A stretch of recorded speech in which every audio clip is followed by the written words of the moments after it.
Bagaimana caranya meyakinkan mungkin ya muslimin dan muslimat mengenai faham-faham para ulama yang sering menjadi panutan, yang mana harus kami benarkan dan harus menjadikan panutan kami. Ulama, teman-teman sekalian, terbagi-bagi. Ada ulama tingkat yang paling luar biasa, namanya ulama rabbaniyin. Ulama rabbaniyin adalah ulama-ulama yang memang sampai pada level seorang alim ulama, yang sesuai dengan sabda Nabi SAW, al-ulama warahatul anbiya, ulama pewarisnya para nabi. Mereka orang-orang yang selalu berinteraksi sama kitabullah. Mereka kita temukan selalu berinteraksi dengan hadis-hadis Nabi SAW. Selalu kalau penyampaiannya qala Allah, qala Rasul, tidak pernah dari pendapatnya sendiri, dinukil Al-Quran dan Sunnah dari kisah para sahabat, dari para tabi'in yang dikenal dengan salafil ummah. Ini ulama-ulama rabbaniyin. Dan kalau antum mau jadikan sebagai contoh saja, ini contoh. Kalau antum pas umroh, kalau saya lagi bimbing umroh, saya selalu mengajak jemaah laki-laki, karena jemaah perempuan terpisah di musola perempuan. Itu kalau lagi di Masjid Nabawi atau di Masjid Haram Mekah, saya sering ajak kalau bertepatan lagi sholat sama saya, karena jemaah memiliki bebas jadwal untuk sholat masing-masing. Maka yang sama saya dudukin habis subuh atau habis maghrib. Saya terjemahkan, hari ini di masjid ini, hari ini di syekh ini, besok di syekh sana gitu. Ini syekh, ini pak ya yang dikatakan oleh syekhnya, hukum ini, macam-macam. Selalu perkataannya, qala Allah, qala Rasul. Allah berfirman, Rasulullah bersabda. Tidak pernah ada, ini pendapat saya, ini pendapat guru saya, gitu kan. Setelah itu teman-teman sekalian, saya terjemahkan mereka, saya tanya, Pak, bagaimana pendapatnya? Ya, dari tadi ini kita dengar semuanya ilmu. Saya bilang, saya terjemahkan letterlet saja. Dan ini yang banyak divonis di Indonesia dengan istilah Wahabi. Gitu. Ini Wahabi nih. Apa itu Wahabi? Nggak ngerti. Pokoknya Wahabi suka kafirkan orang. Dari mana Wahabi kafirkan orang? Saya tidak pernah mendengar dengan telinga saya ini, teman-teman sekalian. 7 tahun di Madinah ada guru kami mengatakan si fulan kafir. Nggak pernah saya dengarin itu. Nggak ada. Selalu kalau kita belajar fikih pun, Imam Syafi'i mengatakan begini dalilnya, Imam Ahmad mengatakan begini dalilnya, Imam Malik begini, Imam Abu Hanifah begini, dalilnya jelas. Dan tidak pernah mereka mengatakan pilih pendapat ini ya. Dan tidak pernah satu kali pun demi Allah saya dengarkan ada kata berkata Wahabi, nggak pernah. Dan yang mereka mengatakan Muhammad bin Abdul Wahhab yang membersihkan Jazirah Arab dari banyak sembahan-sembahan berhala, kalau kita baca bukunya, nggak pernah saya pelajari secara khusus itu di kelas, nggak pernah. Selalu kembali kepada buku-buku induk, buku hadisnya. Kita dari tingkat 1 sampai tingkat 4 kuliah belajar dari Sahih Bukhari sampai Sunan Abi Daud, Tirmidzi, Nasai dan seterusnya. Kemudian juga buku tafsir kita pelajari tafsir Ibnu Katsir, buku-buku induk semuanya. Nggak ada sesuatu yang dianggap asing atau baru. Saya malah terbalik, sebelumnya tahun 89 saya pernah di Kairo.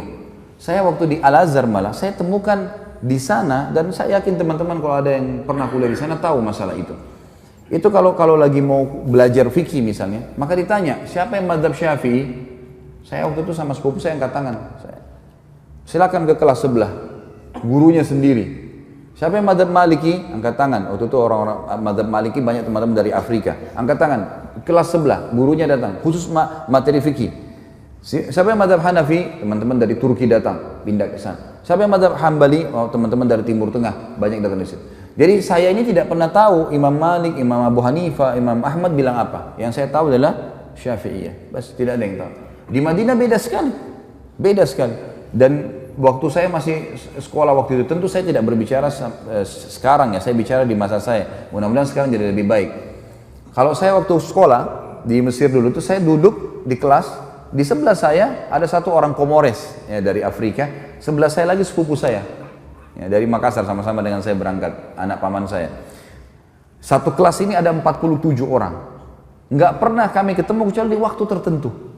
Nah, di waktu tertentu, kadang-kadang cuma ada beberapa anak Turki datang atau beberapa anak Afrika lain datang. Tapi saya nggak pernah kenal wajahnya. Begitu hari ujian, baru kita kenal wajahnya nih. Penuh. Pada saat itu kampusnya penuh. Kemudian pada saat itu juga semuanya pada hadir. Saya tanya, siapa kamu? Saya fulan. Di kelas mana? Kelas ini. Loh, saya juga di kelas itu. Kok nggak pernah saya lihat? Dia bilang, kami cuma datang waktu ujian saja. Jadi sepanjang tahun itu kerjanya ya cuma duduk-duduk saja di situ, gitu kan. Pergi ke bioskop, pergi kemana-mana, hiburan. Karena Kairo sama dengan Jakarta. Nggak ada bedanya gitu kan. Kehidupan di sana ya kehidupan begitu, bebas gitu. Jadi saya melihat beda sekali antara kondisi yang ada di Saudi dengan kondisi yang ada di negara-negara Islam yang lain. Dan kita perlu terima fakta teman-teman sekalian. Kalau di Mekah tempat lahirnya Nabi SAW, wahyu turun di sana, gitu kan? 13 tahun fase dakwah di sana, 10 tahun penyempurnaan Al-Quran dan meninggalnya Nabi SAW, dan Nabi masih punya rumah sekarang bisa dilihat, ada masjidnya di Madinah. Kira-kira masuk akal nggak dua kota ini dijadikan sesat oleh Allah? Secara akal nggak mungkin. Dan sampai sekarang saya bilang tadi, lebih baik secara rasional dipraktikin di lapangan, datangi halaqah-halaqah ulama itu dan dengerin dengan hati yang tenang, dengerin apa yang mereka sampaikan. Baru kemudian kita bisa menghakimi seseorang. Karena saya lihat ini di Indonesia banyak sekali isu sekarang selalu dengan Wahabi. Oh, momok yang menakutkan Wahabi. Saya sampai waktu mau pergi ke Madinah, saya ketakutan dengan istilah Wahabi ini. Karena ada beberapa teman-teman ayah saya mengatakan, hati-hati di sana, ambil ilmunya tapi jangan jadi Wahabi. Ini ambil ilmunya tapi jangan jadi Wahabi, bagaimana ceritanya? Kan saya lagi belajar di sana. Jadi setiap guru masuk saya lihat, ini Wahabi nih. Apa yang dia mau sampaikan nih? Ini momok seperti apa? Sembeli lehernya orang, ini kafir, kayak sudah menakutkan. Saya waktu itu ketakutan sendiri. Setelah 6 bulan saya belajar, saya lihat selalu guru datang, qala Allah, qala Rasul. Allah berfirman, Rasulullah bersabda, dinukil dari Ibnu Abbas, dari Ibnu Umar, dari ini. Kisah semua yang berhubungan dengan para sahabat, para tabi'in, generasi emas. Imam yang empat yang terkenal madhabnya. Gak ada sesuatu yang baru. Dan setiap kali guru-guru keluar habis meneraskan sebuah materi, pasti saya rasa iman saya bertambah. Terus apa nih masalahnya? Kalau ini yang selama ini divonis sebagai Wahabi, ini berarti keliru nih. Ada sesuatu nih. Setelah saya telusurin, ternyata istilahnya keluar dari mulutnya orang-orang Syiah. Sengaja mereka memvonis itu supaya yang paling banyak membongkar kedok mereka, supaya yang mereka mengatakan Quran kurang, mereka mengatakan bahwasanya sahabat kafir. Ini adalah orang-orang yang ada di tempat lahirnya Nabi SAW dan tempat meninggalnya Nabi SAW.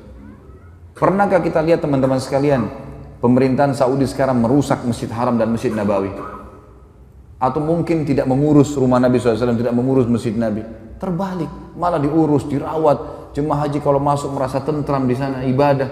Tentu saja pemerintahan semua punya kekurangan. Sudah saya sebutkan di sirah kemarin. Ingat teman-teman sekalian, tolok ukur kehidupan adalah masa hidupnya Nabi SAW di Madinah. Kalau di zaman Nabi SAW saja ada orang kafir, ada orang munafik, ada orang maksiat, dan ada orang mukmin. Di zaman Nabi SAW, apalagi kerajaan Saudi, apalagi pemerintahan Indonesia, apalagi semuanya gitu kan. Tetapi saya tetap mengatakan, ulama ada di mana-mana. Ulama-ulama Rabbani ada di mana-mana. Artinya di Indonesia juga insya Allah mudah-mudahan ada di antara orang-orang yang kita anggap punya kapabilitas dan kapasitas untuk itu. Tentu bukan saya dan bukan antum. Ini ada orang-orang yang sudah sampai pada tingkat yang luar biasa dari ibadah mereka dan juga ilmu mereka. Mereka hafal Quran, mereka hafal sekian banyak hadis. Sampai Imam Ahmad mengatakan tidak akan boleh seseorang menjadi imam madzhab kecuali menghafal 50.000 hadis. Baru bisa dianggap sebagai seorang ulama rujukan. Makanya di zaman beliau banyak sekali kan ulama-ulama, tapi mereka belum bisa dijadikan sebagai rujukan karena memang dianggap masih sedikit. Kita kadang-kadang subhanallah baru bisa hafal 2-3 ayat berapa hadis sudah vonis orang macam-macam, gitu kan. Kemudian ikut-ikutan terbawa arus mengkafirkan si fulan, menyalahkan si fulan. Kadang-kadang kalau diingatkan perbuatan, jangan akhi, ini Nabi SAW tidak pernah lakukan, ini bid'ah. Wah, ini Wahabi ini berarti. Padahal kalau kita ikuti pengajian teman-teman yang divonis Wahabi ini teman-teman, saya sering bahasanya ini di Jakarta. Sebenarnya kami ini yang sedang berdakwah, saya termasuk divonis gitu kan. Tapi biarlah vonisan ini, semoga Allah berikan hidayah. Seperti gini, ini masjid nih. Ini masjid sudah rapi warnanya, temboknya sudah bagus karpetnya. Setiap muslim yang datang, saya sebagai pengurus masjid mengingatkan, Pak, jangan dikotorin masjidnya ya. Jangan diubah catnya, gak usah diganggu AC-nya, urusan sudah rapi nih. Udah tinggal datang sholat, seperti itulah. Nah teman-teman yang buat bidah ini adalah orang yang seperti masuk masjid, coret sana warnanya, tambah-tambah yang lain lah, ubah-ubah ini, pencet-pencet AC-nya. Makanya diingatkan, jangan, agama sudah sempurna, hanya itu kok. Wah ini Wahabi. Wahabi apa ini gitu. Akhirnya umat ini kayak lari dari dakwah gitu. Gak boleh teman-teman sekalian, akhirnya ini memecahkan umat yang luar biasa, terpecah kemana-mana. Baik. Kalau diingatkan, antum mau dengar, alhamdulillah. Kalau antum merasa diri antum benar, fadhal, jalani. Kalau teman-teman ini misalnya diingatkan, jangan akhi, ini karena tidak pernah Nabi SAW melakukan.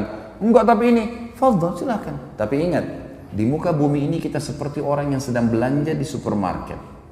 Setiap orang di antara kita boleh pilih produk yang dia mau, tapi lewat kasir. Hati-hati. Kami mengingatkan supaya jangan salah. Karena kalau ada dalil, pasti udah diterima sama Allah. Enggak ada dalil, bimbang, paling tidak ragu, kan gitu. Dan masih tanda tanya, diterima enggak ya? Nah, kenapa harus jerumuskan diri pada hal itu? Orang yang masuk pada perbuatan teman-teman yang minimal syubhat, apa kata Nabi SAW? Halal jelas, haram jelas. Di antaranya ada hal yang samar-samar. Siapa yang menyelamatkan dirinya pada hal samar-samar? Boleh nggak ya? Siapa yang menyelamatkan dirinya dari hal samar-samar, dia telah menyelamatkan kehormatan dirinya dan agamanya. Dan siapa yang menjerumuskan dirinya pada hal yang syubhat, dia telah menjerumuskan dirinya pada yang haram. Seperti pengembala domba yang bawa domba-dombanya di ladang rumput, yang rumputnya lebih tinggi dari dombanya, sehingga dia tidak tahu domba mana yang dicuri oleh serigala. Berarti dalam Islam cuma ada halal, ada haram. Syubhat pun masuk di sini. Ragu pun nggak ada dalilnya, atau mungkin lemah, ya sudahlah, gitu loh. Ini nggak langsung divonis saja langsung ini. Sekali lagi teman-teman, kalau dianggap ini adalah perbuatan, nggak apa-apa lah, ya sudahlah. Jangan jadikan perpecahan umat, gitu kan? Yang ini perlu diketahui. Ini ulama yang pertama, Rabbani. Ada ulama yang memang ini istilah di para ulama waratha. Ulama waratha ini orang-orang yang terwariskan istilah ulama pada mereka. Tapi orang-orang ini tidak punya kapasitas untuk itu. Saya kasih contoh kayak kita di Indonesia kan, maaf, gelar ustadz, ya. Ini mudah sekali kan. Siapa saja bisa bicara sedikit agama, ustadz. Jadi ini semua divonis. Yang lebih unik lagi adalah, maaf jangan tersinggung. Ini orang di Indonesia sekarang ahli melintir perkataan ini. Ya. Jangan dipelintir lagi. Saya tidak singgung siapapun dan jangan tersinggung. Nggak usah tersinggung. Kalau baik terima, nggak baik nggak usah terima, kan selesai gitu. Gelar haji. Pak Haji ini pulang dari haji 40 hari alim. Dari mana alimnya nih? 40 hari memang di sana belajar, hafal Quran. Kalau kita lihat jemaah haji kita datang ke sana, tinggal di hotel, pergi sholat di masjid, dan kebanyakan nongkrong depan hotel, masih banyak merokok di situ, ngobrol-ngobrol. Pulang tiba-tiba jadi alim, dari mana ini disulap ini? Hah?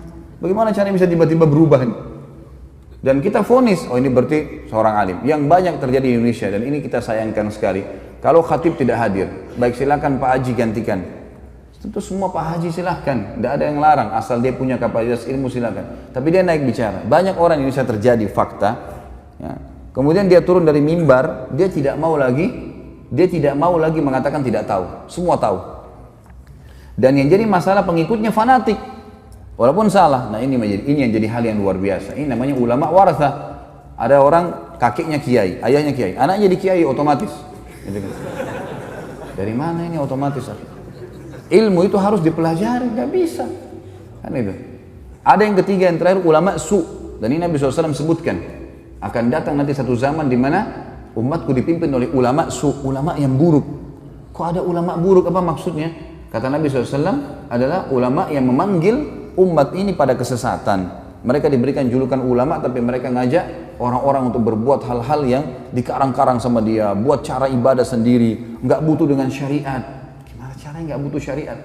Kita butuh Al-Quran dan Sunnah, panduan. Nabi SAW mengatakan, telah aku tinggalkan kepada kalian dua perkara, kalau kalian berpegang teguh padanya tidak akan pernah salah selamanya. Kitabullah wa sunnati. Dan kita sayangkan sekarang memang banyak orang juga. Ini satu hal yang perlu kita garis bawahi supaya kita paham teman-teman sekalian. Sekali lagi tidak menggurui, ya. Al-Quran dan Sunnah, semua sekarang sekte dalam Islam yang mengatakan saya Muslim, kemudian saya disebutkan kepada kelompok tertentu, kami juga punya Al-Quran dan Sunnah, gitu. Baik, semua orang memvonis punya Al-Quran dan Sunnah, tapi permasalahannya ada satu kalimat yang mestinya kita tempelkan dengan itu. Apa itu? Sesuai dengan pemahaman para sahabat. Maksudnya para sahabat. Al-Quran turun kepada para sahabat, banyak ayat turun kepada para sahabat. Hadis-hadis Nabi SAW disebutkan di hadapan para sahabat. Berarti kalau kita kembali kepada tafsir, kita kembali kepada hadis Nabi SAW, lihat perkataan para sahabat. Itu yang penting. Kita sekarang nggak ayat Al-Quran kita vonis sendiri.